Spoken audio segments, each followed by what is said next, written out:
신문 이야기 돌직구쇼에 오신 여러분 반갑습니다. 저는 신문 읽어주는 남자 김진입니다. 오늘도 첫 시작에 기쁜 소식을 전해드리겠습니다. 한국 축구가 멕시코를 잡고 8강에 진출했습니다. 그것도 조 1위로 8강에 진출했습니다. 신태용 감독의 전략, 멕시코 납작코. 이 전략은 실력에 근거한 자신감인 것으로 밝혀졌습니다. 잠시 후 자세한 소식 전해드리겠습니다. 오늘자 조간신문이 어떤 뉴스 보도하고 있는지 지금부터 저와 함께 하시죠. 먼저 동아일보입니다. 한국 축구의 기쁜 소식 말고도 금빛 소식이 또 들어와 있죠. 그렇습니다. 올림픽 3연패 신화를 쐈습니다. 그는 누굴까요? 사격의 진종호 선수입니다. 3번 연속 금메달을 땄다. 대단합니다. 역시 50m는 그의 주 전공이었습니다. 10.9점 만점에 6.6점이라는 실수를 딛고 올림픽 신기록을 쏜 진종호 선수. 대단한데요. 진종호 선수 부모님과 저희 채널A가 인터뷰를 했습니다. 과연 아들의 우승 소식, 부모님은 뭐라고 말씀하셨을지 잠시 후 전해드리겠습니다. 다음 신문입니다. 이번에 한국일보입니다. 리우 첫 무언가의 주인공은 양궁 마더니 장혜진이다라는 소식인데 어떤 것의 주인공일까요? 리우데자네이루 올림픽 첫 남북 대결의 주인공은 그렇습니다. 양궁이었고 양궁의 마더니 장혜진 선수였습니다. 양궁 대표팀의 장혜진이 10일 여자 개인전 16강에 합류를 했죠. 북한의 강훈주를 만나게 됐습니다. 양궁 실력으로 보면은 장혜진이 한 수 더 위다라는 평가가 나오고 있습니다. 다음 신문입니다. 이번엔 조선일보입니다. 전기 얘기를 좀 해드려야 될 것 같습니다. 우리 산자부에서 누진제를 손보면 하도 전기를 많이 써서 대정전이 나올 것이다. 블랙아웃 걱정된다. 이렇게 이유를 댔는데 사실상 조사를 해보니까 가정에서 여러분 모두가 그리고 제가 지금보다 30% 에어컨을 펑펑 더 틀어도 전체 전력 소비는 요것만 늘더라. 몇 퍼센트만 늘까요? 3%만 늘더라. 지금 전기 전력 소비 구조가 산업용 전기의 비중이 워낙 크기 때문에 온 가정이 30% 더 써도 3%밖에 안 는다. 그렇다면 그제 산자부 해명은 어떻게 된 겁니까? 국민을 너무 만만하게 본 겁니까? 국민이 에어컨 지금보다 더 써도 대정전은 오지 않습니다. 이게 팩트입니다. 다음 신문입니다. 이번엔 경향신문입니다. 이 기사 경향신문에는 일면에 이렇게 썼습니다. 가정용 에어컨은 현대판 네모다. 퀴즈 드립니다. 가정용 에어컨은 현대판 무엇일까요? 정답은 서민 굴비입니다. 굴비를 천장에 매달아 놓고도 먹지 못하는 서민들의 애환, 자린고비. 에어컨이 있는데 틀지 못하고 바람만 보고 부채질하고 있는 이 서민들의 심정을 산자부는 아시기나 하십니까? 참 이거 말입니다. 다음 신문입니다. 이번에 한겨레 신문인데요. 돌리면 나옵니다. 굴비를 천장에 달고 있어요. 그런데 서민들은 에어컨만 쳐다보고 있는데 전기료 누진제 개편해야 된다라는 권고를 산업부가 4년째 묵살했다. 새로운 기사 아니죠. 그런데 누구의 권고라면 얘기는 달라집니다. 감사원이 알고 보니 4년째 전기료 누진제 불합리하다 개편해야 된다 권고를 했는데 산업부에서 한결같이 묵살을 해왔다. 그래도 대한민국의 감사원인데 이렇게 무시해도 되는 겁니까? 그럴 거면 감사원 뭐로 만들었습니까? 왜 산업부가 감사원의 권고를 묵살해 왔는지 이 책임 잠시 후 따져 묻겠습니다. 다음 신문입니다. 이번엔 서울신문입니다. 이번엔 정치권 뉴스인데요. 대통령 중심의 국정을 챙길 것이다. 대통령 중심의 국정을 챙길 것이다. 청와대의 홍보수석이나 청와대의 민정수석의 발언이 아닙니다. 새로운 여당 대표의 발언인데요. 이정현 신임 대표가 대통령에 맞서는 게 정의라고 생각하는 사람은 여당 의원으로서 자격이 없다. 강도 높은 발언을 했습니다. 이정현 신임 새누리당 대표의 박 대통령을 향한 애정이 고스란히 드러나는 대목인데 여당 대표가 과연 이런 자세만 있어도 되는 것인지 잠시 후 저희가 진단을 해보겠습니다. 다음 신문입니다. 이번엔 중앙일보인데요. 역시 돌리면 나옵니다. 3당 대표도 국회의장도 신호남 시대, 호남 출신이더라. 따져볼까요? 이정현 대표, 전남 곡성, 국민의당 박지원 비대위원장, 전남 진도, 더불어민주당 김종인 비대위원장 겸 대표, 공식적으로는 서울 출신이지만 전북 순창 출신인 대법원장 김병로가 인데다 광주에서 초중학교 다녔으니까 호남 인물. 그러네요. 원내교수단체 대표 모두 다 호남 대표. 신호남 시대라라는 말이 나오고 있습니다. 네, 오늘 신문이야기 돌직구쇼 여러 뉴스 중에 오늘도 치열하게 중요한 뉴스만 골라봤습니다. 지금 시청자 여러분들께서는 고품격 뉴스 토크 신문이야기 돌직구쇼를 시청하고 계십니다.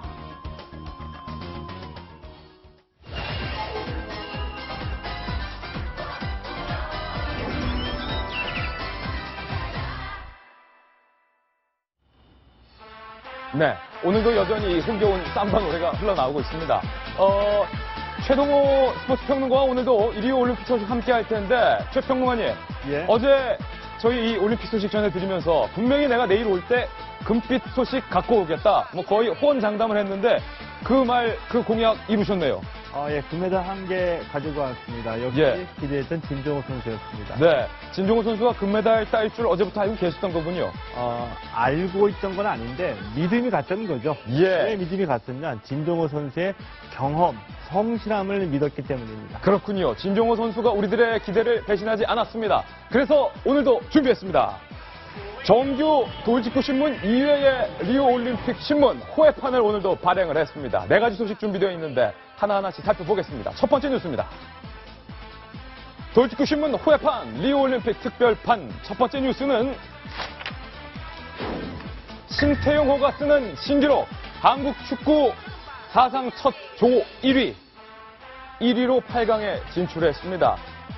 이왕 8강에 진출하는 거 1위로 진출하면 얼마나 좋을까라고 싶었는데 드디어 대한민국 축구대표팀이 뭐 그냥 비교할 수 없는 1등으로 멕시코 납작코 멕시코를 격파하고 8강에 진출했습니다. 자, 최쌤. 예. 권창훈 선수가 정말로 뭐 대포알 같은 결승골을 터뜨렸어요.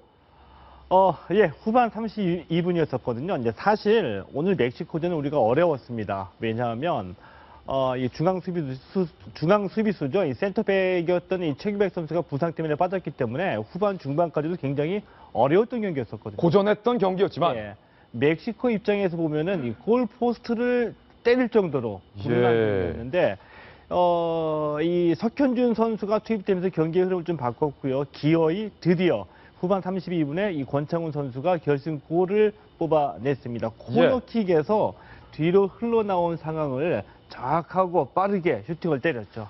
사실 이 권창훈 선수 저희 사진 나오고 있는데 독일전에서 원래 이 권창훈 선수가 K리그에서도 잘하는 선수인데 예. 독일전에서 기량을 제대로 발휘하지 못해서 마음고생이 조금 있었던 것 같은데 이번에 제대로 훌 털어버렸어요. 그러니까 뭐 여자들의 시기심 질투도 있죠. 근데 남자들의 시기심과 질투, 경쟁심 이거 말 못합니다. 아, 그 좋은 욕심이죠. 예. 네, 특히 이제 운동선수 한 팀 단체 경기에서 이번에 이제 기대를 받았던 이 문창진 선수나 류승우 선수나 이 중에 이제 권창훈 선수가 올림픽 대표팀에 같이 경쟁도 하면서 주축 선수이거든요. 예. 상대적으로 조명을 좀 덜 받았습니다. 예. 권창훈 선수가 이번에 좀 잘 해보겠다 그런 욕심이 당연히 있었고요. 그런 욕심만큼 활약을 해준 거죠. 근데 중요한 것은 뭐냐면 똑같은 골이라도 우리가 3대0, 4대0으로 이겼을 때 골 터뜨리는 것보다 1대0으로 이길 때 결승골 하나 터뜨리는 게 중요한데 그 역할 바로 권창훈 선수가 해준 겁니다. 예, 어제 멕시코전 경기도 승리할 것이다.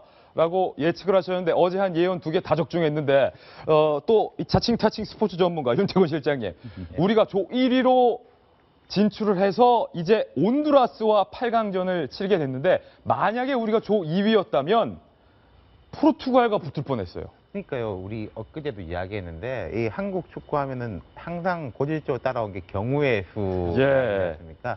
이번에 참 좋은 경우의 수로 우리가 1등을 했으니까 이제 온두라스도 이제 8강 진출했으니까 강팀이겠죠. 하지만 포르투갈이라든지 그 팀보다는 좀 더 해볼만 하다. 예. 그런 거 아니겠습니까? 그래서 기대를 가질만 하고 저는 개인적으로 오늘 축구 중계를 우리 시간으로 새벽 4시부터 한 걸로 아는데 딱 골이 터지기 직전에 일어나가지고 TV를 켰어요. 야, 어떻게 그렇게 얄밉게 그때 딱 TV를 켰어요. 재밌었던데 나중에 예. 인터넷에서 보니까 그 앞에는 되게 답답한 경기가 또 한참 갔었다 그러더라고요. 이제 오늘 하루를 좀 더 힘차게 시작할 수 있는 기쁜 소식이었습니다. 우리 모든 국민이 같은 심정이 아닐까 싶습니다. 4강전도 온두라스 잡을 수 있다 이렇게 보는데 최동호 쌤 예. 그렇다면 대한민국 축구팀의 메달 가능성 얼마까지 보십니까?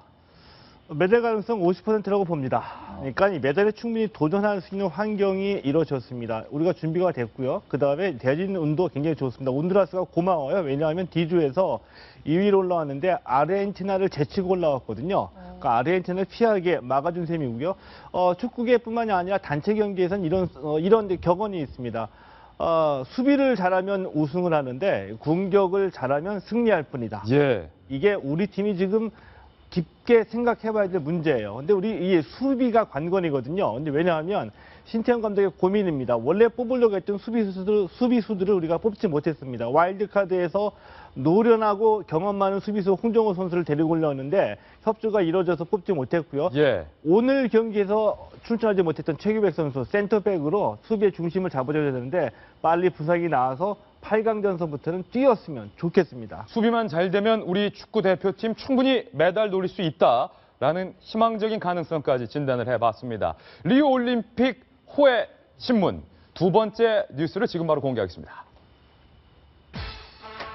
삼바 음악과 함께 나오는 진종호 선수의 이 표정을 10m 경기 때도 우리가 못 봐서 마음이 내내 불편했는데 드디어 웃었어요. 50m 주 전공에서 사상 첫 3회 연속 금메달을 땄습니다. 진종호 선수의 금빛 우승 소식 전해드리기에 앞서 이렇게 훌륭한 아들을 둔 부모님은 과연 소감이 어떨지 궁금합니다. 그래서 부모님 만나봤습니다. 종호야, 아우, 엄마 너무 기뻐. 잘했다, 진짜 잘했다. 우리 아들 최고. 저는 안 했으면 좋겠어요. 엄마하고 아버지 이 가슴 졸여 가서 빨리 죽을 것 같아. 이제 지 몸 건강히 지 가정 이제 잘 꾸려나가고 이제 부모하고 이제 한 달에 한 번씩이라도 만나가지고 밥이라도 같이 먹었으면 좋겠어. 아들이 어디가 있는지 나라의 아들인지 내 아들인지도 모를 정도고 보기가 힘들 정도예요. 그러니까 이제 진종호 아버님께서 이제 그 말씀을 했다. 이 나라의 아들인지 내 아들인지 모르겠다라고 말씀하셨는데 진종호 선수가 한 번 실수가 있었어요. 예. 6.6을 쏘는 바람에 예. 이거 금메달이랑 멀어지는 거 아닌가 싶었는데 역시 멘탈이 강했어요. 그렇죠. 멘탈이 강했는데 저는 이제 두 가지를 봤어요. 뭐냐면은 이 9번째 격발에서 6.6점 싸가지고 8명이 겨루는 이 결선에서 또 7위까지 밀려났거든요. 예. 탈락될 위기였었죠. 계속 이후로 10점대 쏘면서 2발 남겨놓고 2위로 올라섰고요. 한 발 남겨놓고 1위로 올라섰습니다. 그리고 마지막 한 발로 우승을 확정진 겁니다. 예. 근데 또 스포츠계 격언이요. 어떤 거요? 일반적으로는 우리 건강한 신체에 건강한 정신이 깃든다고 얘기를 했죠. 예. 스포츠에서는 때로는 영혼이 신체를 지배할 때가 있습니다. 상식으로는 이해가 안 갑니다. 그러니까 위기다, 내가 죽겠다라고 생각했을 때 놀라운 정신력으로 인간 이상의 위력을 발휘할 때가 있거든요. 이게 예. 집중력으로 지금 진종호 선수가 보여준 거고요. 또 2008년 베이징 올림픽에서 왕기춘 선수가 유도에서 8강전에서 갈비뼈가 부러졌거든요. 오. 8강전 이겼습니다. 예. 4강전 이기고요. 결승전까지 올라가서 아쉽게 이 골절 때문에 졌는데 경기가 다 끝나고 나서야 아픈 걸 알게 되는 거죠. 그래서 그 정도로 예. 투지와 예. 정신력이 굉장했다. 진종호 선수가 실제로 얘기를 했어요. 예. 6.6점을 쏜 순간 정신 차려서 후회 없이 올림픽 해보자. 예. 놀라운 집중력이 그 상관서부터 나온 거죠. 예. 지금 저희가 이렇게 둘이 또 나란히 이렇게 리우 올림픽 채널 A 마크를 붙이고 있으니까 예. 저희가 또 리우 데자네이루는 못 갔어도 마치 이곳 한국에서 리우 같은 분위기인데요? 올림픽 경기를 좀 중계하는 듯한 리우 같아요. 그래요. 올라리우 같은 분위기가 있는데 진종호 선수가 꼭 아이템이 말입니다. 빨간 모자 아니면 뭐 빨간 시계, 빨간 속옷까지 입었는지 모르겠습니다만 빨간색을 유독 좋아하는 것 같다. 사실입니까? 예, 맞습니다. 예. 모자도 보이죠? 모자도 보이는데 정치계도 빨간색 좋아하시는 분 많이 계시고요. 스포츠계에는 유독 좋아하는 색깔 들러가면 거의 다 빨간색입니다. 그렇군요. 우리 김세영 선수 여자 골프에 빨간 바지의 마법사라는 별명을 갖고 있고요. 또 그 이전에 보면 타이거 우즈도 빨간색으로 또 유명하죠.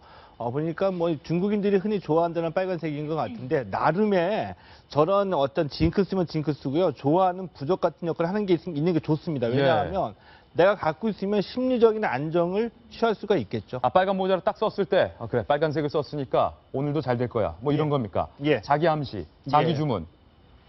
빨간 시계도 그러면 진종호 선수가 빨간색을 좋아해서. 맞습니다. 예. 그리고 총도 빨간색이에요. 총도 빨간색이다. 예, 그 총은 어디서 구입하는 게 아니라 예. 진정호 선수가 자신만을 위해서 특별히 주문 제작한 건데 저도 방송할 때 빨간색으로 만들었어요. 꼭 이 빨간색 색연필이 없으면 생방송하기 그렇거든요. 예. 너무 갖다 붙였나요? 진종호 선수 금메달을 땄는데 저희 동아일보 기자들이 인터뷰를 해봤습니다. 흥미로운 질문 몇 가지를 물어봤고 진종호 선수가 이렇게 답을 했는데 진종호에게 궁금한 것 모든 것을 지금 저희와 함께 풀어보겠습니다. 하나씩 살펴보시죠. 사격 황제 진종호에게 무엇이든 물어보세요. 첫 번째, 모든 국민들이 궁금해하는 내용일 것 같아요. 눈 감고 쏘면 얼마나 쏘세요? 참 동아일보 기자의 질문이었지만 그렇게 질 좋은 질문은 아닙니다만 그래도 궁금하잖아요. 모두가 궁금해하는 눈 감고 쏘면 몇 점 나오냐. 진종호 선수 친절하게 답해줬습니다. 실제로 눈을 감고 한번 쏴봤는데요. 눈을 감으면 몸이 움직이는 바람에 표적의 총알이 맞지 않았습니다. 사격 황제라고 하지만 눈 감으면 못 쏘더라. 두 번째 질문. 진짜 궁금했어요. 사격할 때 손을 주머니에 찔러 넣는 이유가 있나요? 왼손을. 주머니에 손을 넣는 건 겉멋을 부리는 게 아닙니다. 진종호 선수가 이렇게 말했습니다. 겉멋 아닙니다. 안정감이 느껴져서입니다. 마치 엄마 품처럼. 내 왼손이 주머니에 들어가 있으면 뭔가 포근하고 따뜻하고 마음이 안정되더라. 어떤 선수는 벨트를 잡기도 합니다. 그렇군요. 그 중국 선수는 이거 따라 하던데 안정감을 느끼는지 모르겠어요. 진종호 선수의 눈은 매 눈인가요? 시력이 좋은가요? 대학 시절의 시력은 1.5, 상당히 좋았어요. 그런데 이제는 0.6이 됐다. 나이가 들었다고 느껴지기도 합니다. 하하. 세월이 들면 시력은 떨어지기 마련이죠. 그럼에도 불구하고 금메달 도전은 계속되는 건데 어깨에 진종호 선수가 과거 다쳐서 금속핀이 심겨져 있어서 공항 검색대를 지날 때 삐 소리가 난다면서요. 이것도 한간에 듣는 소문이었는데 루머입니다. 아무 소리도 나지 않습니다. 그 대신 루머 덕분에 별명 터미네이터라는 별명을 얻게 됐다. 참 우리가 농담으로 질문한 것도 이렇게 잘 재치있게 받아쳐줬습니다. 매일 총을 쏘니까 손에 굳은 살도 많을 것 같다. 총을 쏘는 오른손은 놀랍게도 굳은 살 없이 깨끗하다. 사격 선수에게 손은 정말 중요하기 때문에 무거운 물건을 들 때는 왼손을 사용한다. 의식적으로 오른손을 보호한다는 거죠. 독서광으로 알고 있는데요. 내용이 좋아서 여러 번 읽은 책이 있습니까? 제가 낚시를 좋아하는데요. 여러 번 읽고 유일하게 외운 책은 베스 낚시 백문 천답. 100개 물어봤는데 왜 1000개 답을 하는지 모르겠습니다. 낚시를 통해서 이 사격의 집중력을 연습했다. 이 찌가 이렇게 움직이는 거 있지 않습니까? 미세한 떨림. 이 미세한 찌의 떨림을 진종호 선수가 취미로 삼았다. 이거고요. 올림픽에서 메달을 따고 군 면제를 받은 건가요? 꼭 이 올림픽 스타들한테 이런 민감한 질문 하는 분이 있는데 경찰 체육단에서 군복무를 마친 뒤에 올림픽에 출전했습니다. 안타깝군요. 군은 군대로 다 복무하고 메달을 땄기 때문에 12월 24일 크리스마스 이브에 입대를 해서 잊지 못한다. 저는 4월 5일 식목일에 입대했습니다. 어쨌든 그런데 정성희 위원님, 이 동전 사진이 세계 사격 선수권 대회 대한민국 500원 동전인데 이 동전에 사연이 있다면서요? 어떤 사연이에요? 오늘 제가 아침 신문 중에서 가장 흥미롭게 읽은 기사인데요. 진종호 선수 어떻게 저렇게 훌륭한 나라의 아들을 낳았을까 궁금하잖아요. 예. 모든 엄마들은 저렇게 내 자식이 아니라 나라의 자식을 낳고 싶은데 그 진종호 선수의 어머니 박수자 씨 인터뷰인데 사실 우리 아들은 사격 선수가 될 운명이었다 이런 말을 하셨어요. 운명이었다. 그래서 어떻게 된 거냐 그랬더니 1978년에 진종호가 태어나기 1년 전인 78년에 택시를 타고 외출을 하다가 택시기사에게 요금을 지급을 하고 거스름돈을 받았는데 그 거스름돈 중에 세계 사격 선수권 대회 기념 주화가 섞여서 들어왔다는 거예요. 저 동전이 섞여서 들어왔더라. 그래서 예. 이게 우리 아들이 나중에 아들이 나면 이게 아들이건 딸이건 사격 선수가 되지 않을까 했는데 정말 세계적인 사격 선수가 됐더라. 정말 운명이라고 해야 될까요? 정말 운명은 좀 있는 것 같아요. 그러고 보니까 이 진종호 선수의 태몽도 상당히 범상치가 않았더라. 대통령 표창을 받는 그런 태몽을 꿨다고요. 예, 그 꿈속에서 개울가를 걷다가 링 하나가 보여서 주었더니 안쪽에 대통령 최우수상이라고 적혀 있어서 집에 와서 장롱에 보관하는 꿈을 꿨다. 네. 그게 태몽이었다고 합니다. 대단하네요. 대통령 최우수상 정도가 아니라 세계 올림픽 금메달 3연패입니다. 예. 자, 최동 선생님. 예. 아까 진종호 선생님의 이 부친 인터뷰 이제 좀 그만했으면 좋겠다. 이게 우리 아들인데 이게 우리 아들인지 나라 아들인지 모르겠다 했는데 정작 진종호 선수는 예, 아버지하고 나 똑같아요. 하고 싶다는 얘기예요. 그러니까 후배들에게 미안하지만 은퇴할 마음이 없다. 예. 도쿄올림픽 나가겠다. 근데 사격은 좀 정적인 운동이기도 하고 이 정신력도 집중력 얘기할 때 정신만을 생각하지만 체력이 뒷받침돼야지 정신력이 이 집중력이 발생할 수 있거든요. 근데 지금 정도의 자기관리라고 한다면은 지금 진종호 선수가 37살인데 충분히 도쿄올림픽 때까지 가능할 거라고 보고요. 예. 아까 우리 말씀해 주신 그 78년 세계 사격 선수권대 얘기를 들어보니까 올림픽과는 태어날 때부터 인연이 있었네요. 있었다. 그러니까 78년 세계 사격 선수권 대회 태릉 사격장에서 열렸던 그 대회가 우리에게 이 서울 올림픽에 대한 영감을 줬던 대회입니다. 예. 그 대회를 치르면서 올림픽 치러지겠다 이렇게 결심을 굳히게 됐죠. 3연패 지금 유례 없는 기록 세우고 있는데 예, 도쿄올림픽까지 4연패 뭐 가능하다고 보십니까? 가능하죠. 가능하다. 예. 진종을 하면 가능하다. 예. 왜냐하면 자기 관리. 자기관리. 지금까지의 자기 관리라면 충분히 해야 할 수 있을 것이다. 예, 리우 올림픽 호외판 이번엔 세 번째 뉴스로 이동하겠습니다. 어떤 뉴스인지 만나보시죠.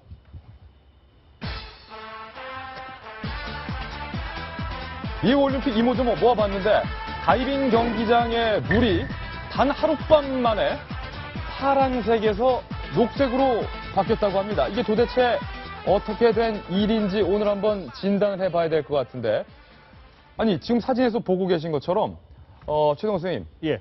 지금 수영장 다이빙장의 물이 옆에 있는 그 풀장의 물과는 뭐 녹색이 됐어요. 뭐 산호초가 있는 것도 아닌데 이거 어떻게 된 겁니까 하룻밤 만에? 근데 제가 좀 이해가 가지 않는 게 저게 야외가 아니라 실내 풀이잖아요. 예. 그래서 실내 풀에 물 색깔이 바뀌었다고 한다면은 이 관계자들이 왜 이렇게 된 건지 분명히 알아야지 정상이라고 보거든요. 예. 왜 저런 현상이 일어나는지 알지 못한다는 얘기입니다. 원인을 찾지 못했다. 예. 그래서 저게 위험한 게 그 다이빙 선수가 높이별로 다이빙을 해서 입수를 하게 되죠. 입수를 하게 돼가지고 바닥을 봐야지 네. 턴해가지고 올라올 수가 있는데 이 바닥이 안 보이는 상태라고 한다면 자칫하다가는 바닥에 부딪힐 수도 있죠. 만약에 저게 녹조가 껴서 저렇게 녹색이 된 거라면 바닥이 안 보일 수 있다. 맞고 녹조라기보다도 색깔이 들어가니까 투명하지 않기 때문에. 근데 저 물 속에서 부딪혀가지고 정신을 잃게 되면 순간적으로 대형 사고로 이어질 수 있습니다. 위험천만한 일이네요. 예. 오늘 이 사진 기사 뉴스를 보도하면서 어떤 한 신문이 제목을 이렇게 달았어요. 한겨레 신문이 리우 너희도 4대강 했니? 장본이 좀 약간 악의적인 지금 저기 제목이라고 생각을 합니다. 4대강과는 상관없습니까? 왜냐하면 4대강을 하지 않았는데도 저렇게 녹조가 됐다는 것은 사실 녹조라고 사람들이 얘기했던 그렇게 4대강 사업에서 녹조가 끼었다 하는 것이 무관하다는 반증이거든요. 예. 전혀 무관하게 저렇게 될 수 있다는 건데 이제 보도에 따르면 옆에가 수영풀이고 옆에가 다이빙풀인데 여기 다이빙풀은 수영장의 그 풀과는 달리 5도 정도 높게 유지해야 된다고 합니다. 예. 5도의 비밀이 있을 것 같아요. 그 그렇군요. 5도를 높게 유지하다 보니까 아무래도 녹조가 번식을 해서 그렇게 된 것 같은데 뭐 유효하지는 않은데요. 유효하지는 않은데 악해 저렇게 싱크로나이즈를 할 때는 상대방의 선수의 움직임을 봐야 되는데 보이지가 않아서 네. 경기에는 상당히 어려움이 있다고 합니다. 이 선수들의 안전과 직결된 문제이기 때문에 리우에서 이 녹조 원인을 규명해서 해결책을 빨리 찾아야 될 것 같습니다. 리우 올림픽 이모저모 다음 소식입니다. IOC의 바흐 위원장이 지금 공개할 이 선수의 움직임을 Great Gesture, 위대한 몸짓이라고 극찬을 했습니다. 언니 셀카 찍을래? 우리 이은주 선수가 북한의 홍은정 선수에게 셀카 찍자라고 다가가서 같이 이렇게 나란히 셀카를 찍었어요. 지금 두 사람이 이렇게 나란히 셀카 찍는 모습이 공개되는데 이걸 또 IOC 바흐 위원장이 위대한 몸짓이다. 예. 근데 방송용으로 말씀을 드리면은 이것이 스포츠의 본질이다. 이것이 스포츠의 힘이다라고 말씀을 드려야지 정상인데 그건 마케팅 문구예요. 예. 그러니까 IOC 입장에서 보면은 올림픽의 힘, 이게 정치적 이념에 다른 어떤 두 체제나 사람들 간에 있던 화합을 보여줘야 되는데 사실 뭐 셀카 하나 찍었다고 이게 위대한 몸짓까지 이게 되겠습니까? 저게 정치적으로 남북한이 어떤 화해 무드를 조성하는데 도움이 되겠습니까? 그러나 남북한이 그래도 이런 스포츠이기 때문에 만나서 서로 얘기도 하고 같이 찍을 수 있다는 점은 이게 스포츠가 보여주는 장인데요. 그렇죠. 위대한 몸짓까지 가는 것은 이제 올림픽만으로 할 수 있다는 것을 마케팅용이라고 보고요. 만약에 실제로 위대한 몸짓이 이 정말로 평화를 가져올 수 있다고 한다면은 벌써 벌써 통일됐어야 되고요. 예. 스포츠 이벤트에서의 남북 이런 무드들은 다 일회성이죠. 그렇군요. 대부분이 그렇다는 점에서 안타까운 거고 네. 그럼에도 불구하고 시도는 계속 이어져야 된다고 봅니다. 시도는 계속 이어져야 된다. 언니 셀카 찍을래? 라고 말했던 이윤주 선수 예. 저희가 인터뷰해봤습니다. 저 바쁩니다.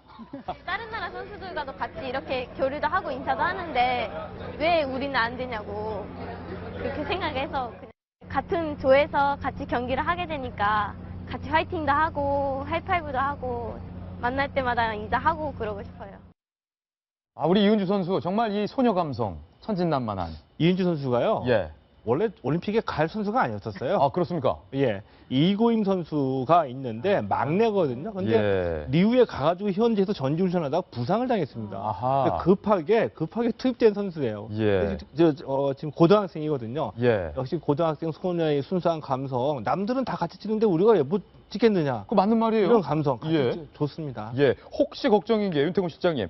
같이 셀카를 찍어준 북한의 홍은정 선수가 이거 북한 돌아가서 괜히 뭐 촬영이나 누구한테 이거 처벌받는 거 아닌지. 외국 모르겠어요. 네티즌들이 그렇게 이야기를 한다는데 뭐 그런 정도는 아닐 것 같고요. 예. 홍은정 선수는 우리 이제 이 선수에 비해 가지고 훨씬 언니고 국제 경험이 많은 27살인 걸로 알고 있는데 체조 선수로는 뭐 공중전, 수중전 뭐 다 겪은 이런 선수고 저는 그런 걸 느꼈어요. 아, 전투입니까? 체조도 북한에겐.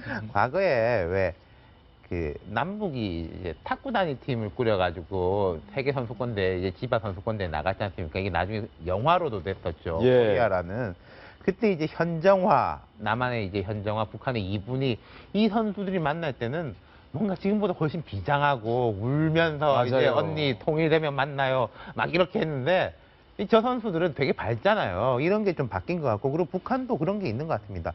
이번에 최룡해가 주목을 받고 있지만은 장훈 네. IOC 위원이라고 북한에서는 뭐 전설적인 스포츠 이제 행정가, 스포츠 외교관이죠. 80대가 넘은 분인데 이분은 조금 자유롭게 이야기를 하더라고요. 남북이 잘 돼야 된다. 평창 올림픽 2년 후에 있는데 그때는 뭐 같이 해야 되지 않겠냐. 저는 이제 북한에서도 그런 생각을 하는 분들이 많을 거라고 생각하고. 북한 네. 얘기 나와서 말씀인데 최동호 선생님. 예. 김정은이 금메달 5개 이상을 주문했단 말이에요. 그래서 최룡해가 현지에서 유도 감독과 코치를 길거리에서 막 닦아 세우는 그런 모습도 공개가 됐는데 아직까지 북한 선수들이 금메달 획득에 고전을 하고 있는 이유랄까요? 어떻게 보십니까? 북한 선수들의 실력만큼은 세계 정상급이라고 볼 수가 있는데요. 그런데 가장 큰 북한 선수들만의 약점이 있어요. 네. 국제대회 경험이 부족합니다. 국제대회 경험이 일천하다. 예. 실력을 발휘하기 위해서는 내 실력이 있는 것도 중요하지만 예. 갖고 있는 실력을 언제 어디든 대회 무대에서 갖고 있는 실력을 충분히 발휘를 해야지 되거든요. 예. 근데 북한 선수들은 워낙 이 폐쇄적인 환경 속에서 국제대회 출전 자주 못하다 보니까 국제대회 경험 미숙이라는 이런 치명적인 약점이 있는 거죠. 그 금메달과 은메달의 차이, 형격한 실력 차이일 수도 있겠죠. 그러나 형격한 실력 차이가 아니라 경기 당일에 아주 미세한 컨디션의 차이가 예. 메달의 색깔을 바꿀 수도 있다는 겁니다. 예. 위로와 격려, 뭐 축제 분위기와 다른 나라와는 달리 북한 선수단은 거의 전투 분위기다. 특히 그 전투 분위기를 최룡해가 진두지휘하고 있다라는 현지의 분위기도 전해지고 있습니다. 네, 리우 올림픽 호외판 4번째 뉴스를 지금 바로 공개합니다. 삼바 음악과 함께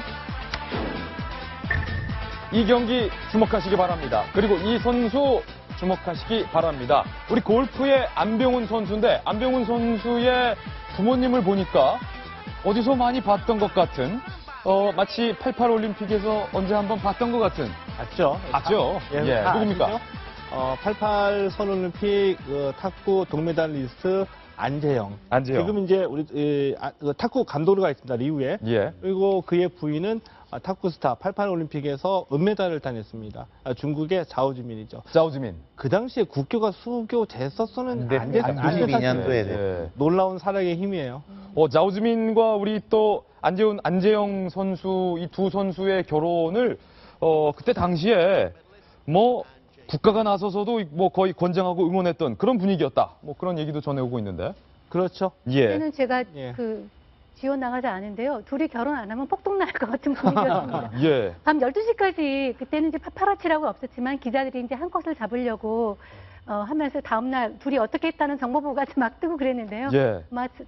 저렇게 좋게 사랑의 결실을 맺어서 또 2세가 올림픽에 나간다니까 정말 보기가 좋습니다. 이 뭐 있을지는 모르겠습니다만 메달 DNA가 있다면 아빠도 메달리스트, 엄마도 메달리스트니까 아들인 안병훈 선수도 메달 DNA가 있을 것 같은데 우리 골프 국가대표 감독이 또 탱크 최경주 감독이 이끌고 있기 때문에 예. 안병훈 선수의 오늘 오후 7시 30분 경기 메달 어떻게 가능성 보세요? 물어보시려고 하는 거죠. 아유 이제 뭐 쪽지 계시네요.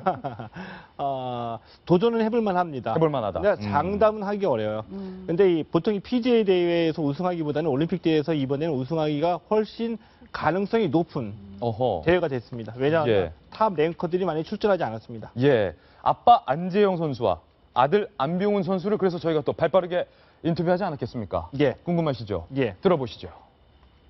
영훈아, 잘 준비하고 있지? 너무 긴장하지 말고, 그렇다고 너무 편하게도 아니고, 하여튼 덤덤하게 하면서, 그래, 병훈아, 사랑해, 파이팅! 맨날 하는 얘기 또 하신 것 같아요. 되게 신기할 것 같아요. 예, 가족이 다 매달렸어요. 뭔가 아들과 아빠의 이 응원과 대화인데 조금 어색한 부분도 있고. 근데 아마 저기 부자가 함께 올림픽에 좀 출전한 거였었거든요. 예. 그래서 이제 선수촌회전에 같이 머물게 될 텐데 물론 제가 방을 같이 쓰는지는 모르겠어요. 아마 깊은 얘기, 많은 얘기를 하지 않을까 싶어요. 근데 아버지가 그 안병훈 선수 경기하는 이 골프장 경기 당일에 가보고 싶어 했는데 본인의 그 탁구 경기 일정 때문에 찾아가지 못하는 게 굉장히 아쉽다고 안 감독이 얘기하기도 했었습니다. 예. 안병훈 선수의 선전 저희가 또 기원을 해보면서 오늘 리우 올림픽 호외판 소식을 가름하겠습니다. 오늘도 변함없이 금메달 소식 들고 와주신 최동호 선생님 감사드리고요. 예. 내일도 또 좋은 소식 저희 갖고 오실 거죠? 내일도 금메달 최소 하나가 있습니다. 어느 종목에서 있습니까? 여자 양궁 개인전입니다. 여자 양궁 개인전. 우리 예. 기보배 선수. 예. 보싱탄 논란에도 불구하고. 아마도 예. 금메달과 동메달 하나, 메달 2개를 여자 양궁 개인전에서 갖고 오지 않을까 싶습니다. 네. 만약에 금메달 없으면 내일 안 오는 겁니까? 와야죠. 와야죠. 내일도 좋은 소식 기대하겠습니다. 감사합니다. 예, 고맙습니다. 최동호 해설위원과 함께한 리우올림픽 호외판 저희 전해드렸습니다. 이제는 본격적으로 저희가 준비한 돌직구 신문 뉴스를 보도해드리겠습니다. 첫 번째 뉴스입니다.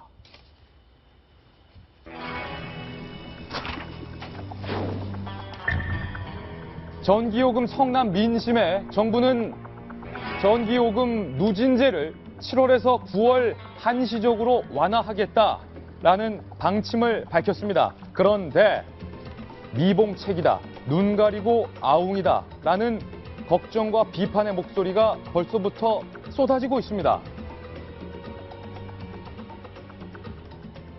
전기요금 누진제 한시 완화, 진실은 무엇인지, 얼마를 소급받을 수 있을 것인지 오늘 저희 도지코쇼에서 적나라하게 보도를 해보겠습니다.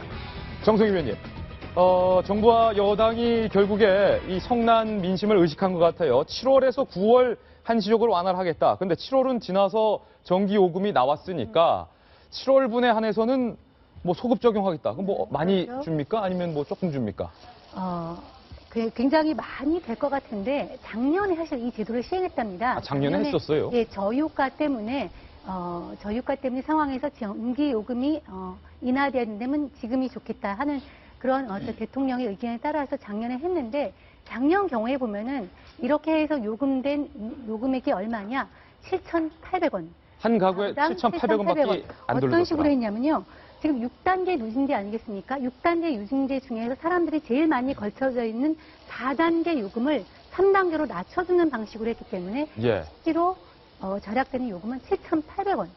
굉장히 세 발의 피죠. 세 발의 피. 성남 민심을 끄기에는 굉장히 부족한 금액입니다. 제가 문자 하나 쓰겠습니다. 이런 거 조족지혈이다. 세 발의 피다라고 하는데 성남 분들은 세 발의 피, 개발의 피 뭐 이렇게 말하기도 하는데 가구당 7,800원 정도밖에 소급이 안 되는 한시적인 미봉책. 문제가 많고 탈도 많은 누진제 체제를 뜯어고칠 생각을 정부는 계속해서 하지 않고 있는 겁니다. 전기요금 누진자의 허상과 진실. 오늘 저희가 세 가지 포인트로 준비했는데 첫 번째 포인트를 먼저 공개하겠습니다. 폭염 속 누진제 논란 날로 가열되고 있다. 방금 설명해드린 내용인데 전기료를 한시적 인하하겠다. 1단계부터 6단계 구간 중에서 4단계 구간의 기본료를 그리고 사용요금을 3단계로 쳐주겠다 그랬는데 알고 봤더니 가구당 7,800원 정도에 그치더라. 김병미 전 의원님, 가구당 7,800원 소급을 해 줘봤자 전기요금 20만 원, 30만 원, 50만 원까지 물게 된 이 서민들의 입장에서는 7,800원 과연 위안이 될까? 이 더운 여름에 더 연락이 나는 소식이 아닌가라는 생각이 드는데요. 예. 이마저도 신임 이정현 당대표가 선출되고 나서 정부랑 긴급 심야 회동을 통해 갖고 나온 기본적인 안이고 이게 확정된 안이 아니라 앞으로 더 어떤 식으로 변할지는 두고 봐야 될 것 같습니다. 근데 기본적으로 지금 이 성남 민심들의 향방이 어느 정도까지 분출이 되냐면 현 정부의 성공과 실패를 가름짓는 그 순간이 올 때 그게 바로 9월 25일이다라는 얘기까지 나옵니다. 그 9월 25일이 바로 이번 8월 달에 썼던 전기요금이 부과되는 날인데 과연 그때 7,800원 정도만 깎아갖고 부과가 된다면 이 성남 민심을 달랠 수 있을까요? 예. 아직 기간은 조금 더 있기 때문에 충분한 협의를 통해 갖고 정말 근본적인 처방 대책이 필요할 때가 왔다라는 얘기들이 더 많아지고 있습니다. 7월은 그래도 좀 덜 더웠어요. 8월에 비하면 이제 8월 한 달이 지나고 나서 8월치 에어컨 사용 요금, 전기 요금이 다음 달에 청구가 된다면 그때의 이 성남 민심을 과연 정부가 어떻게 감당할지 걱정되는데 오늘 낮 폭염이 35도에서 37도까지 치솟는 등 폭염이 절정에 이른다라는 기상청의 뉴스도 지금 들어와 있습니다. 다시 한번 말씀드립니다. 오늘 낮 기온이 35도에서 37도까지 거의 폭염 수준이 절정이다. 매일매일 폭염 절정 수치가 바뀌는 것 같은데 이렇기 때문에 에어컨을 많이 틀 수밖에 없는 것 같은데요. 에어컨을 조금만 더 틀어도 전기료 폭탄이다. 산자부의 해명과 실제로 에어컨을 가동했을 때의 요금을 계산했을 때 수치는 좀 괴리감이 있는 것 같아요. 폭염이 계속되는 시간은 하루에 10시간 이상이다. 그러니까 서울을 기준으로 30도 이상인 온도가 하루 10시간이 넘는데 산자부에서는 하루 3시간 반만 에어컨 틀면 요금 폭탄 안 맞는다. 그러면 남은 7시간은 부채질하고 있으란 말인지요. 서민들이 분노가 커지고 있는데 빨간색은 A사에서 만든 스탠드 에어컨이고 노란색은 이 벽걸이 에어컨인데요. 에어컨을 사용하기 전에 전기요금이 월 5만 3천 원이었다. 그렇다면 에어컨을 4시간 가동했을 때 벽걸이 에어컨은 10만 7천 원, 스탠드 에어컨은 17만 2,180원이 나오더라. 그리고 8시간 에어컨을 가동했을 때 벽걸이 에어컨은 20만 3,630원 전기요금이, 스탠드형 에어컨은 8시간 가동했을 때 35만 4,490원. 12시간을 좀 더 틀었다. 그러면 벽걸이는 31만 120원, 스탠드는 53만 6천 원. 아이고 무서워라.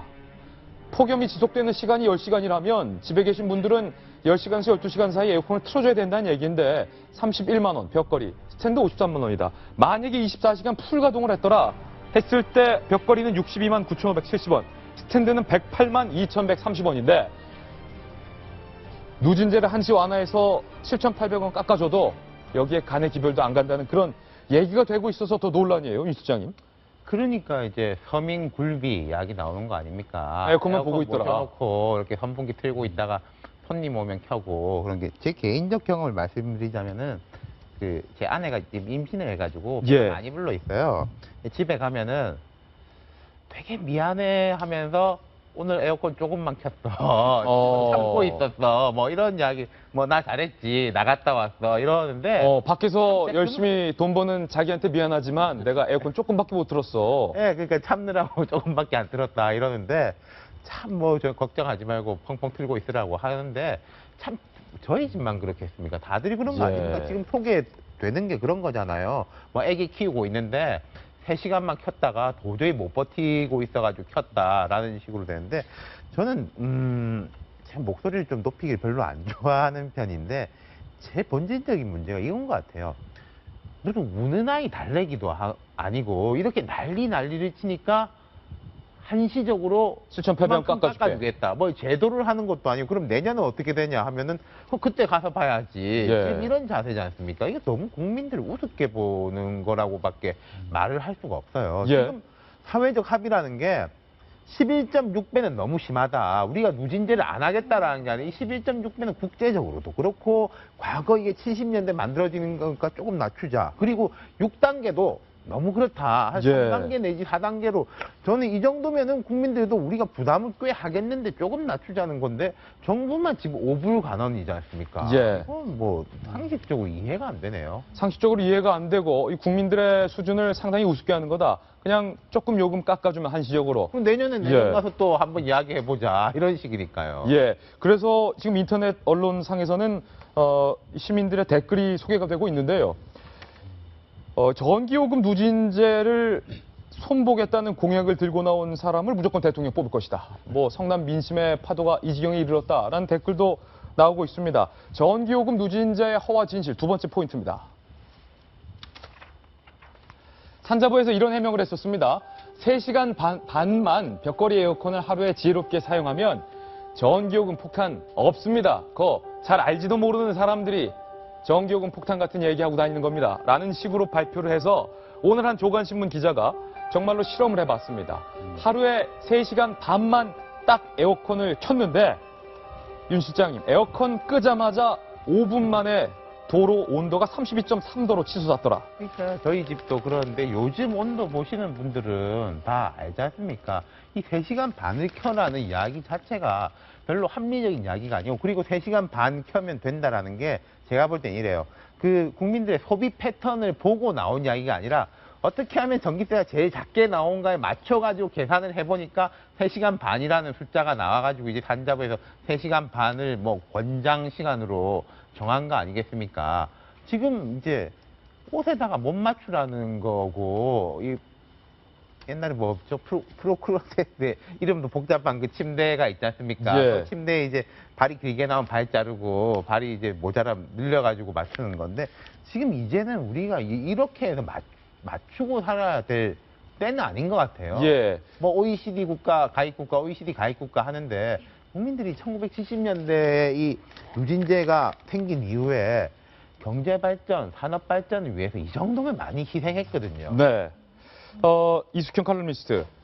하루에 3시간 반만 에어컨을 켜봤더니 끄자마자 32.3도다. 네. 어린아이가 다시 칭얼거리더다라는 르포 기사도 소개되고 있는데, 우리 정부가 대기업의 전기료는 이에 반해서 수천억 원을 깎아줬다. 구체적으로 포스코에게 깎아준 전기요금 금액은 1,596원. 6억 원. 어이구, 1,596억 원. 현대제철에게 깎아준 전기요금은 1,120억 원. 삼성전자에게 깎아준 전기요금은 924억 원. 삼성 디스플레이에게 깎아준 전기요금은 634억 원, LG 디스플레이어 532억 원, 고려아연 563억 원. 대기업 전기료는 수천억 깎아주면서 가구당 7,800원밖에 안 깎아줬다. 예.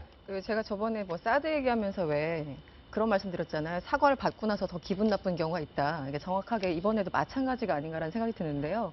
저는 이제 지금 뭐 숫자들이 막 날아다녀서 어떻게 정리하기도 좀 어려운데, 기본적으로 저는 이 전기요금 문제는 좀 인권의 문제로 봤으면 좋겠어요. 이건 인권의 네. 문제다.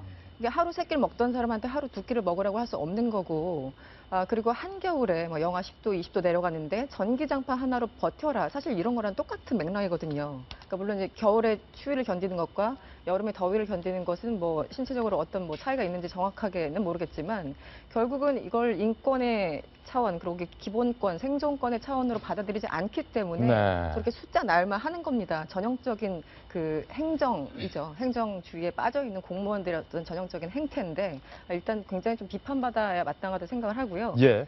그리고 이것은 그 뭐 집에 있는 노인의 문제, 아까 뭐 임산부의 문제, 어린이의 문제, 또 장애인의 문제, 이렇게 다 연결이 됩니다. 이 사람들 예. 어떻게 보면 저소득층일수록 어디 나가고 싶어도 못 나가요. 갈 데가 없기 때문에 집에 있어야 되고, 그렇기 때문에 더 많은 에너지를 사용해야 되는 그런 악순환이 계속 반복되는데, 예. 집에서 24시간 앉아 있으면서 3시간, 4시간만 켜라? 이거 자체는 굉장히 폭력적인 발상이라고 생각을 하고요. 예. 두 번째는 이게 사회적인 문제, 건강 문제로까지 연결이 됩니다. 저희들처럼 그냥 뭐 한 30, 40대 뭐 이렇게 건강한 일반인들의 경우에도 이 더위에 몸이 굉장히 지쳐서, 사실 제 주변에도 뭐 더위를 먹어서 혹은 피부병이 발생해서 병원에 가신 분들도 상당히 많습니다. 네. 그러면 그 단순히 뭐 장애자나 약자의 문제가 아니라 일반인들한테도 실질적으로 그 사회적 비용으로 전가되고 있기 때문에, 여기에 대해서 좀 정부가 최소한 듣는 자세, 경청하는 예. 자세로라도 좀 이거 여기에 대해서 좀 여론을 좀 인식하고 좀 받아들였으면 좋겠다는 생각이 듭니다. 이런 지적이 이숙현 칼럼, 이 칼럼의 만의 지적인지, 우리 도지쿠쇼 패널들이 좀 삐딱해서 이런 지적을 하는 건지, 그게 아니었습니다. 전기료 누진제의 진실과 허상, 세 번째의 그 정체가 나와 있는데요. 대한민국 감사원. 대한민국 감사원은 객관적인 기관입니다. 전문적인 기관입니다. 감사원이 4년 내내 전기료 누진제는 문제가 있다. 그리고 가격이 가장 싼 1단계 요금의 혜택이 정작 저소득층에게 돌아가지도 않아서 당초 취지를 제대로 살리지 못하고 있다. 4년 내내 지적을 하고 개편하라. 권고를 했는데도 불구하고 산업부가 4년째 이를 묵살했다. 정부, 정치권 다 각성해야 됩니다. 지금 더워 죽겠어 갖고 에어컨을 튼에 만에 하고 있는 상황 속에서 전기 요금 자체에 대한 문제가 지금 막 나오잖아요. 이게 뭐 하루 이틀 얘기였겠습니까? 이게 벌써 4년 전에 감사원에 어디에서 지적된 거냐면 감사원이 공기업이 재무 구조를 잘하고 있는지 사업은 잘하고 있는지를 감사를 하게 됩니다. 그리고 나서 갖고 있는 문제점들을 지적해 갖고 산업부에 권고를 한 거예요. 이런 문제가 있으니까 고쳐라.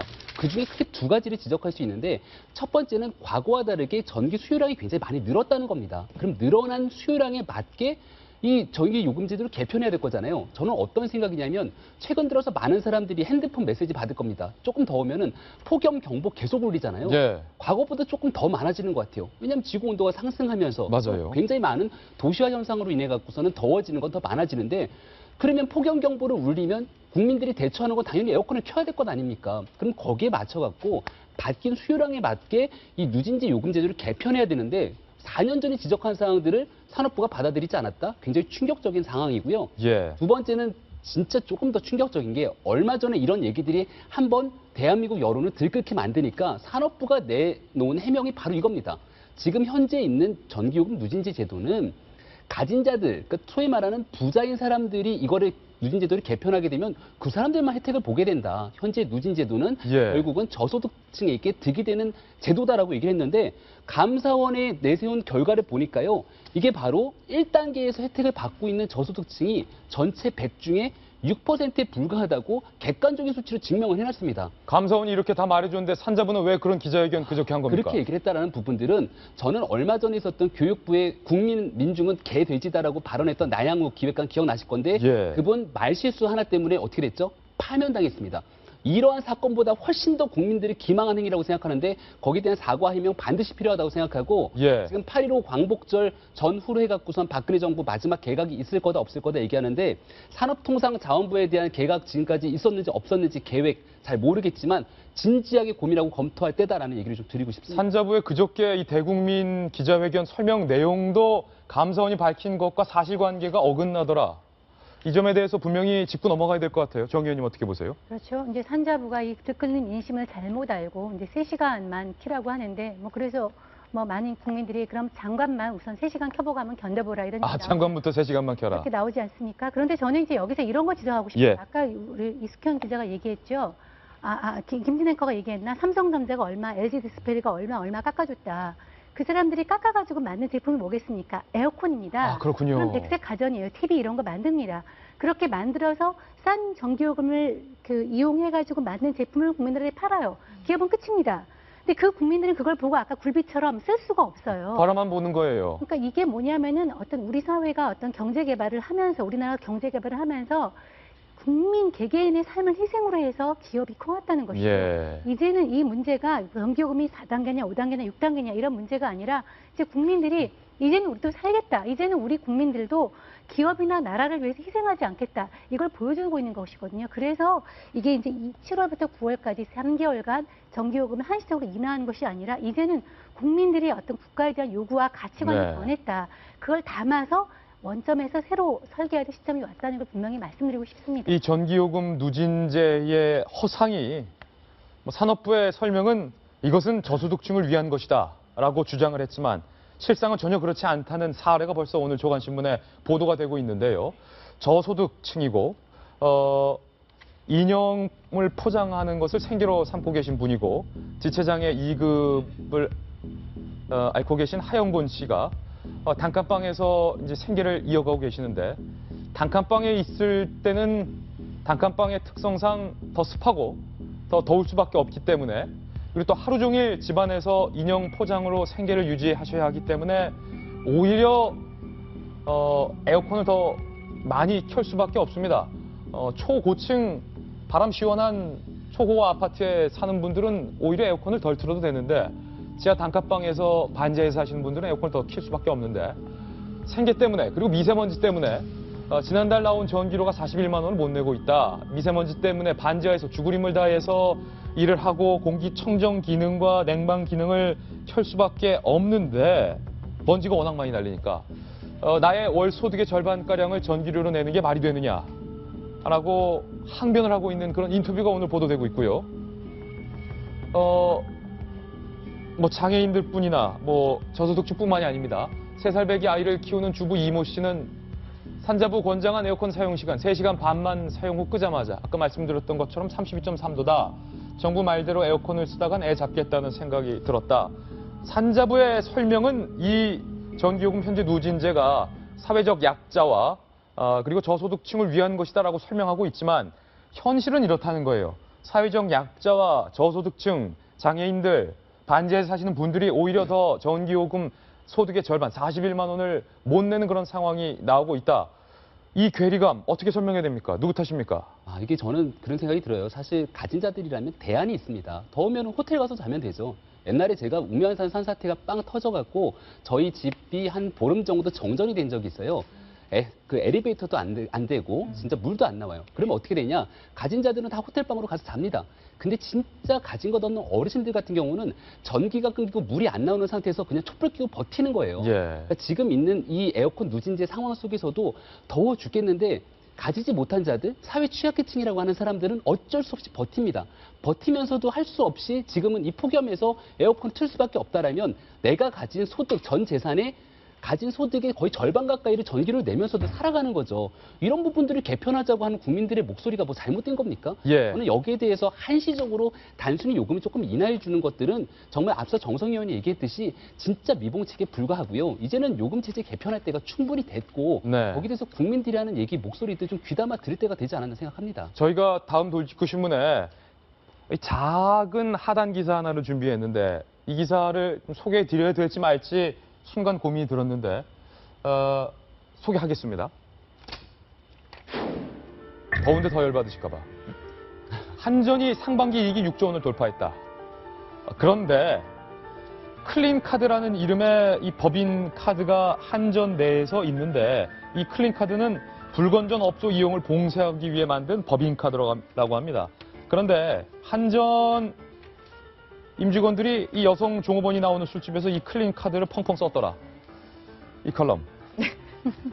얼마 전에 이 한전의 차장님, 부장님들이 한 사람당 900만 원의 초고와 해외 연수를 떠나는 소식을 저희가 보도해드렸는데 여성 종업원이 나오는 데서 이 클린 카드를 법카로 썼다. 뭐 일단 쓸 수는 있었나 봅니다. 왜냐하면 업주가 음식점이나 일반 주점 이런 식으로 이제 등록을 해놓으면 그 카드가 긁힌다라는 거죠.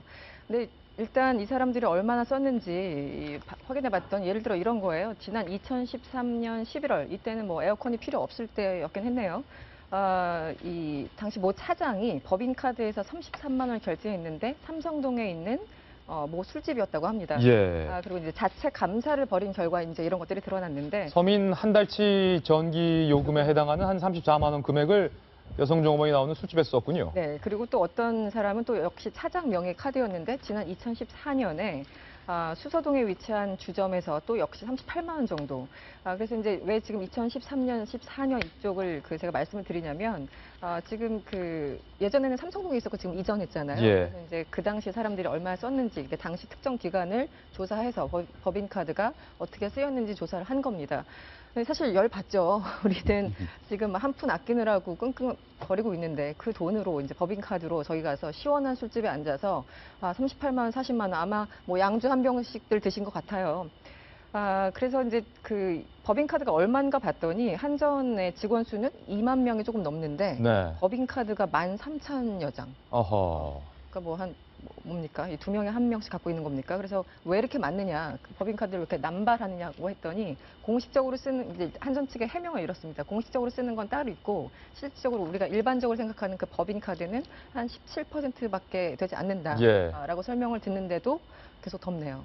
한전 차장님이 아까 하룻밤에 긁은 법카 비용이 33만 원, 뭐 38만 원 해서 38만 원. 그 38만 원이면 아까 저희가 소개해드렸던 반지하에서 인형 포장하시는다 에어컨 틀 수밖에 없었던 이 장애인분의 한 달 전기료를 많이 커버할 수 있는 그런 금액인데. 그렇죠. 지난 2013년 1월부터 2014년 6월까지 1년 반 동안 이른바 사용이 제한된 업종에서 쓰인 그 법인카드 사용액이 1,744만 2,500원이라고 하니까 예. 네, 뭐 그러니까 저는 이제 그 산자부 엊그저께 브리핑 내용을 보면서도 정말 개돼지 발언이 다시 생각이 날 수밖에 없었던 게 이분들은 다른 세상에 살고 있는 것 같아요. 예. 쓰는 단어나 사고 방식이나 인식의 어떤 수준이 일반 사람들과는 전혀 다른 공간에서 사고하고 생활하는 것이 아닌가. 그렇지 않으면 저런 그 어떤 발언들이 절대 나올 수 없는데 그래서 좀 답답하기도 하고 한심하기도 하고 그 공무원들이 도대체 어떤 환경에서 스스로 살고 있는지 다시 한번 좀 그 검토해볼 스스로 점검해볼 필요가 있지 않을까라는 생각까지 듭니다. 이럴 네. 거면 왜 굳이 법인카드 이름을 클린카드라고 명명했는지. 저는 이제 우리 한전에 좀 편들어주고 싶은 것도 있어요. 사실 이 전기 요금이 뭐 한전이 어떻게 하고 싶다고 해가지고 할 수 있는 체제가 아니고 한전 같은 경우에는 국제적으로 해외 비슷한 회사에 비해 가지고 훨씬 효율적이고 뭐 잘 돼 있기는 합니다. 그런데도 불구하고 이제 한전은 좀 독점적인 기관이지 않습니까? 중공기업이죠. 그 발전 회사는 민영화를 시켜놨지만은 그리고 이런 식으로 여론이 자꾸 높아지면은 한전한테도 안 좋지 않습니까? 예. 그럼 민영화 이야기도 나오고 뭐 약간 다른 이야기지만 저는 이제 이런 전력산업 민영화에 대해서는 되게 반대하는 입장이거든요. 미국 캘리포니아에서 그렇게 했다가 정말로 대란이 일어났던 적이 있기 때문에 전력에 대한 민영화는 세계적으로 중단된 추세인데 한전이 신의 직장이잖아요. 이른바. 이 신의 직장을 좀 유지하시려면은 네. 좀 눈치도 보고 눈치껏 이렇게 해야지. 눈치껏 써라. 이게 신의 직장이 유지가 되는 거, 뭐 신의 아들의 직장 정도가 유지가 되는 걸 건데 예. 눈치 안 보고 그러면은 정말 큰 코 다칠 겁니다. 신의 직장이 아니라 요즘은 신이 인간으로 환생하셔도 그러니까 쉽게 말해서 예수님이 다시 오셔도 한전 입사는 힘들더라.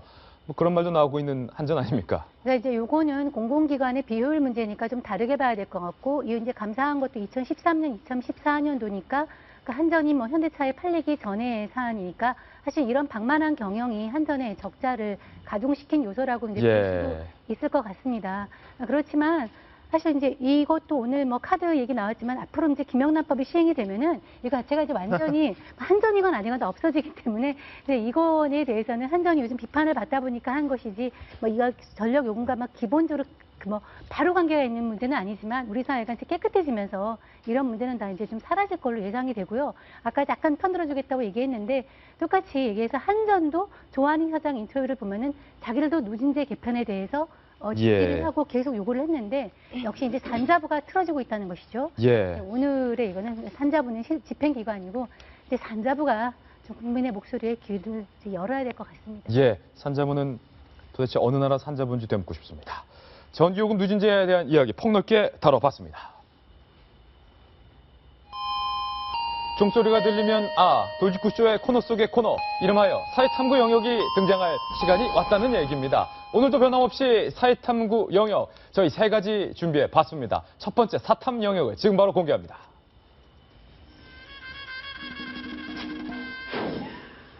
충격적입니다. 동반 자살을 양산시키는 자살 카페. 몇 해 전부터 사회적으로 심각한 문제가 되고 있습니다. 누가 도대체 이 자살 카페를 만들고 사람들에게 자살을 유도하고 자살하는 방법들을 공유하고 도대체 누구냐? 잡았는데 초등학교 6학년이었더라. 그렇죠. 어허. 계속 사람들을 자살하자고 이제 위이고, 뭐, 꼬이고, 그 다음에 자살 방법도 안내하는 그런 사이트인데 또 모여서 같이 하자. 그래서 잡고 보니까 초등학교 6학년 학생이었답니다. 처음부터 이제 가사 카페를 만든 건 아니었는데 운영자가 이제 아무 생각 없이 자살 사이트를 이렇게 글을 올리니까 사람들이 이제 많이 모인 거예요. 그러다 보니까 자연스럽게 카페 운영자가 됐는데 이제 여기서 알 수 있는 거 있습니다. 우리가 뭐 자살이 뭐 자살공화국 아니겠습니까?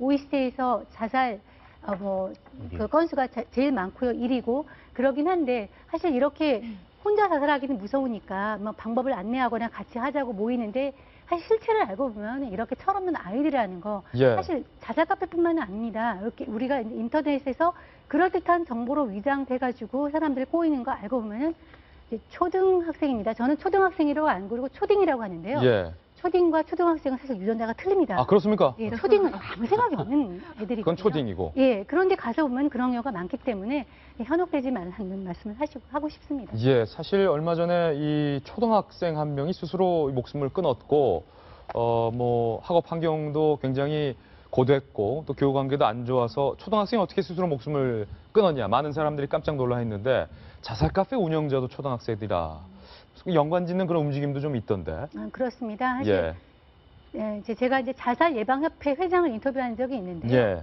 자살을 하는 데 있어서는 본인이 뭐 여러 가지 스트레스나 주변의 환경도 중요하지만 자살 도구, 자살 방법도 중요합니다. 아하. 그 도구가 쉬우면 쉽게 할 수 있습니다. 지금 농촌에서 자살이 급감한 것이 이유가 농약 판매 규제한 것 때문에 그렇거든요. 예. 농약이 어느 집이나 있으면 사실 쉽게 할 수 있는데 이제 그런 것들이 이제 하고 싶어도 할 수가 없어요. 뭐 예를 들어서 마포대교에 자살 못하게 미끄럼칠 해놓으면 사실 예방효과가 있거든요.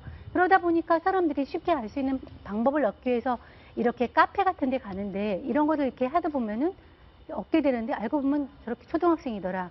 그러니까 이런 것들은 이제 이 자살 카페를 이렇게 차단하는 것은 자살 예방에 사실 중요한 방법입니다. 네, 우리 수사 당국이 조금 더 이 자살 카페 차단을 철저히 해야 될 것 같아요. 사이탐구 영역, 이번에 두 번째 영역으로 이동합니다. 안타까운 소식이에요. 또 어린이집 참변. 그저께 어린이집 통학 차량 안에서 이 찜통 더위 속에서 홀로 방치됐던 아이가 결국에 아직까지 의식을 잃고 있다라는 소식 전해드렸는데 이번엔 어린이집 차에 아이가 치였습니다. 백미선 기자가 취재했습니다.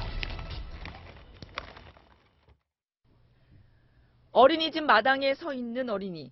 그런데 조금 뒤 노란색 통학 차량이 후진을 하다 사고를 냅니다. 오전 9시쯤 2살 박모군이 방금 전 자기가 타고 왔던 통학 차량에 치였습니다. 차에서 내려갖고 네가 잡고 있는 사람이 인술사랑 음수니까. 머리를 크게 다친 박군은 병원으로 이송되다 숨졌습니다. 차량은 어린이집 원장이 직접 운전했고 인솔교사는 다른 아이들을 먼저 데리고 들어간 상황이었습니다. 이제 인솔교사들이 아이들을 다 데리고 들어간 줄로 알고 뒤에 이제 사람이 없을 것이다 라고 생각을 해서 후진을 하였다고.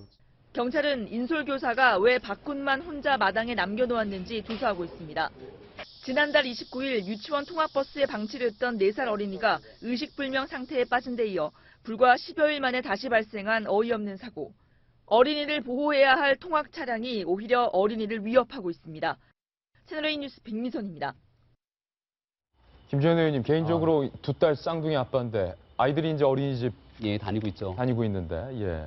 어린이집 갈 때마다 항상 얘기하는 거는 뭐든지 안전이 최우선이라는 얘기 늘 끊임없이 달고 살거든요. 아이들을 두 손을 잡고 거리 걸을 때마다 옆에 차가 오면 항상 차 없는 대로 애들을 이렇게 안전하게 하는 게 부모의 책무이자 의무인 것 같은데 어린이집에 보내는 순간만큼은 이제 내가 더 어떻게 할 수가 없는 것 아니겠습니까? 예. 모든 것 안전을 믿고 맡기는 건데 이런 상황이 발생해서 되게 안타까운 마음이고요. 저는 저 동영상을 보면서 진짜 보기가 너무 마음이 아픈데 아까 저 차를 유심히 봤어요. 예. 저도 운전하는 사람으로서 뒤에 분명히 누군가가 있으면 후방 센서에서 삐삐 소리가 나게 돼 있습니다. 예. 차량 뒤에 보니까 후방 센서 4개가 달려 있더라고요. 아, 후방 센서 있었어요. 자세히 보면 후방 센서 4개가 달려 있는데 예. 후방 센서 삐삐 소리를 그러네요. 들으면서도 저거는 누가 있는데 분명히 친 거거든요. 운전 미숙인지 도대체 알 수가 없어서 저건 경찰 당국의 아주 면밀한 수사가 필요하다는 생각이 들고요. 일단은 가장 첫 번째로 저 아이가 저기 있으면 안 되는 겁니다. 왜냐하면 아이를 다 내렸으니까 인솔교사가 반드시 있을 거고 인솔교사가 자연스럽게 아이를 다 안전하게 어린이집 안으로 들여보내고 난 뒤에 뭔가 주차라든 뭐라든 조치가 이루어져야 될 것 아니겠습니까? 근데 그런 조치가 아무것도 없었다라는 게 진짜 마음 아픈 일이죠. 과거에 세리미법이라고 이래서 이런 안타까운 사건이 두 번 다시 발생하지 않기 위해서 여러 법적 제도적 장치들을 마련해놨는데 그리고 나서도 이런 사건들이 끊이지 않고 발생을 한다는 겁니다. 그러니까 결국 가장 중요한 건 저는 특히나 어린 아이들을 데리고 돌봐주는 그런 운영자들의 인식 마음가짐이라고 생각하거든요. 내 자식이라고 생각한다라면 한 번 보고 두 번 보고 세 번 봐서 조금이라도 안전이 위해될 요소들을 다 제거해야 되는데 너무 안이하게 이런 마음가짐으로 운영하실 분들은 하루빨리 어린이집이고 유치원이고 다 그만두세요. 예. 저는 그게 대한민국 사회를 도와주는 일이라고 생각합니다. 먼저 번에 이 어린이집 통학 차량에서 한 아이만 뺐어요. 교사가. 누구 다 샜는데 그 아이만 빼놓고 내렸기 때문에 아직도 그 아이가 의식불명이다. 12일 만에 불과. 어린들의 안전 불감증이 이런 참사를 가져오는데요. 사실 세리미법은 우리 동아일보가 이제 문제 제기를 해서 만든 겁니다. 세리미가 이제 어린이집에서 내리다가 이제 사망한 사건을 계기로 해서 이제 어린이집 통학 차량 같은 경우에는 반드시 인솔교사가 의무적으로 타고 내린 다음에 확인을 하고 이제 내려가서 이제 아이들을 보호하기 위한 법인데요. 세리미법 시행 이후에도 저렇게 통학 차량에서 부딪혀서 사망한 아이들이 모두 6명이나 된다고 합니다. 그러니까 뭘 말하느냐? 제도보다 중요한 게 사람이거든요.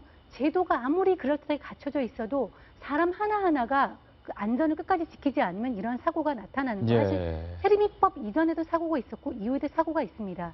근데 제도는 갖춰졌다면 이 한 사람이 이제 원장도 승합차를 몬던 기사도 문제지만 이제 인솔 교사가 더 문제인데요. 자신이 본인이 10명을 책임졌으면 10명을 끝까지 봤어야죠. 아무리 저거에도 해서 한 명을 놓고서 저렇게 간 것이 가장 문제이기 때문에 이제 처벌을 해야 되고요. 다시 한번 말씀드리지만 제도보다는 사람이 문제입니다. 하나하나를 끝까지 좀 관찰하고 안전을 끝까지 책임지기를 바랍니다. 그러니까 이수경 칼럼니스트 이렇게 추측을 해보면 인솔교사가 내렸고 아이들이 우르르 있으니까 하나, 둘, 셋, 넷, 일곱, 여덟, 아홉, 열 이렇게 셌어야 되는데 세지를 않고 애들아 가자 들어가자 하고 대충 봐서 10명이 된 것 같으니까 들여보내는데 한 아이가 빠졌던 거예요. 그렇죠. 근데 사실 이게 저는 좀 이해가 그러니까 현장에서 제가 직접 일해보지 않고 함부로 말하는 거는 좀 문제가 있다고 생각을 하지만 그럼에도 불구하고 우리가 지금 요구하고 질타하는 게 대단한 일이 아니잖아요. 차 안에 아이가 있는지, 차 밖에 내린 아이들이 숫자가 맞는지, 그리고 차 뒤에 어린아이가 없는지, 이거는 사실 초등학생들도 알고 있는 기본적인 상식이에요. 우리가 무슨 대단한 뭐 우주에 우주선을 날려보내라는 것도 아니고 굉장히 기본적인 것만 좀 충실히 해달라. 업계 종사하시는 분들에게 요청을 드리는 건데 그게 아직까지도 그렇게 지키기 어려운 건지 좀 이해하기 힘든 부분이 있습니다. 한 가지 저도 이해가 안 되는 부분이 일반 그냥 어린이집 차량을 운전하는 분이 아니라 일반 내 승용차를 운전하는 분도 혹여 저 같은 경우는 그렇습니다. 제가 후진하다 혹시 못 볼까 봐 혹시 남에게 피해를 줄까 봐 저는 후방 카메라를 제가 달았거든요. 근데 어린이집 통학 차량이라면 더더욱 그런 관련된 법규가 없더라도 후방 카메라는 다는 것이 이게 기본 중에 기본이 아닐까라는 아쉬움도 저희가 좀 남습니다. 사회탐구 영역, 이번엔 3번째 영역입니다.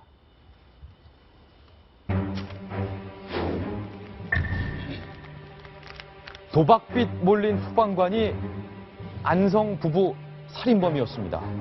충격을 주는 이 사건인데 더군다나 이 소방관은 스스로 투신하려 시도했지만 목숨을 건졌다고 합니다. 도대체 이게 어떤 뉴스입니까? 황당하다고 그래야 될지 끔찍하다고 그래야 될지 그 중간쯤 되는 것 같은데요. 얼마 전에 경기도 안성시에서 단독주택에 화재가 발생해가지고 60대 부부가 사망을 했습니다.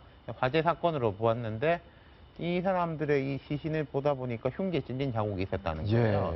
그럼 이 흉기에 먼저 찔러서 살해를 해놓고 그걸 덮기 위해 가지고 화재를 한 거라는 거죠. 수사를 하다 보니까 옆집에 사는 사람이 소방관인데 도박빚이 있더라. 돈을 노리고 들어가서 살해를 하고 소방관이니까 화재 전문가지 않습니까? 자기의 전문적 지식을 이용하고 덮으려고 했던 거죠. 근데 이제 수사망이 좁혀져 오니까 뭐 경찰하고 대치를 하다가 아파트 옥상에서 이제 뛰어내리려고 했대요. 근데 이것도 전문성이 발휘된 건지 모르겠는데 복도식 아파트인데 옥상에서 뛰어내렸는데 그 아래층 복도로 들어갔다네요. 14층으로 들어갔다. 그렇죠. 14층 복도로 들어가가지고 14층 복도에서 다시 경찰하고 대치하다 다시 뛰어내렸는데 그 다음에 이제 아래층에 그 복도식이니까 이렇게 난간으로 돼 있지 않습니까? 발이 걸려가지고 목숨에는 지장이 없는 채로 13층에서 또 살았다. 잡혔다고 합니다. 도박빚이 결국에 문제였는데 소방관이었습니다. 이거는 이제 그야말로 소방관 개인의 일탈이니까 전체 소방관과는 전혀 이제 문제가 전체 소방관의 어떤 그런 건 전혀 문제가 없는 다른 상황이라는 걸 말씀을 드리고요.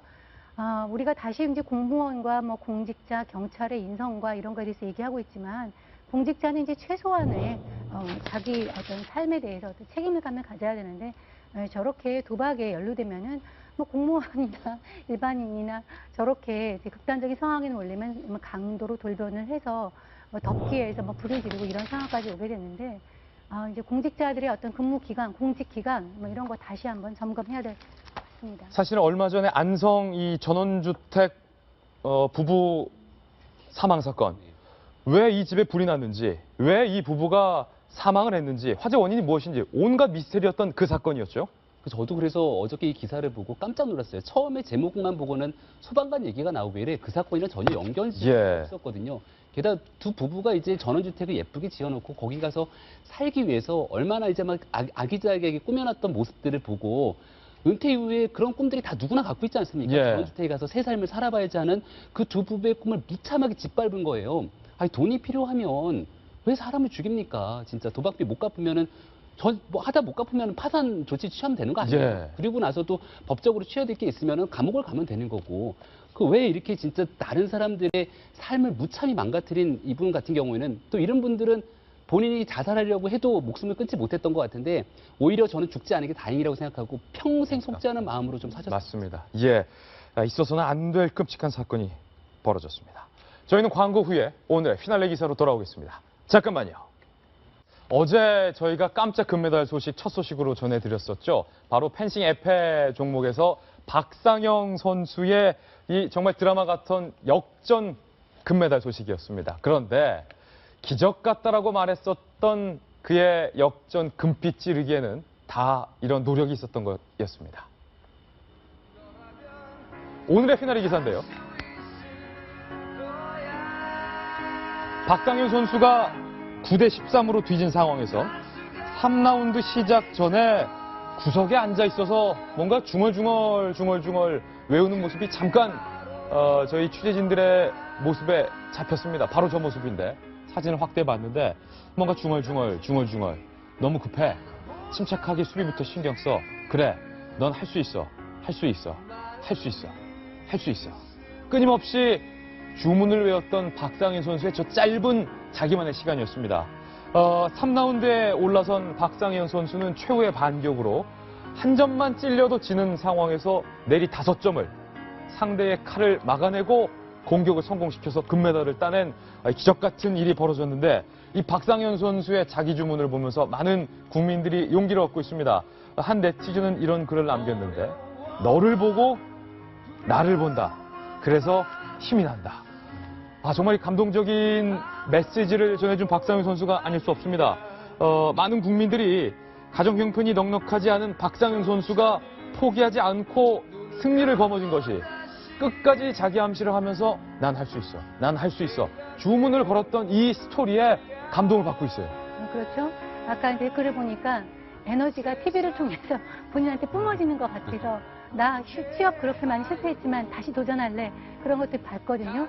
저도 어저께 영상 한 10번 이상 돌려봤습니다. 봐도 재미있고 흥미롭고 아주 감동이었습니다. 근데 기적은 기적이 아니었다. 피와 땀과 눈물이 있었다는 기사를 보고 오늘 다시 저도 개인적으로 감동을 받았습니다. 뭐 덥기도 덥고 에어컨도 못 틀고 불빛처럼 그냥 쳐다만 보고 있어야 되는데 우리 청년도 취업도 잘 안 되고 기성세대들은 돈벌이도 잘 안 되고 경제도 어렵고 짜증나는 일이 많습니다. 자신감도 축축 처지는 그런 순간이 많을 수밖에 없는 게 현대인의 삶인데 난 할 수 있어. 나를 보고 너를 보면 힘이 난다. 박상현 선수의 일화가 많은 분들에게 힘이 됐으면 좋겠다라는 바람으로 오늘의 피날레 기사 준비해봤습니다. 네, 오늘 하루도 분명 어제보다 나을 겁니다. 좋은 하루 되시고요. 저희는 내일 아침 또 기분 좋은 소식, 힘이 되는 뉴스 들고 인사드리겠습니다. 시청해주신 여러분 고맙습니다.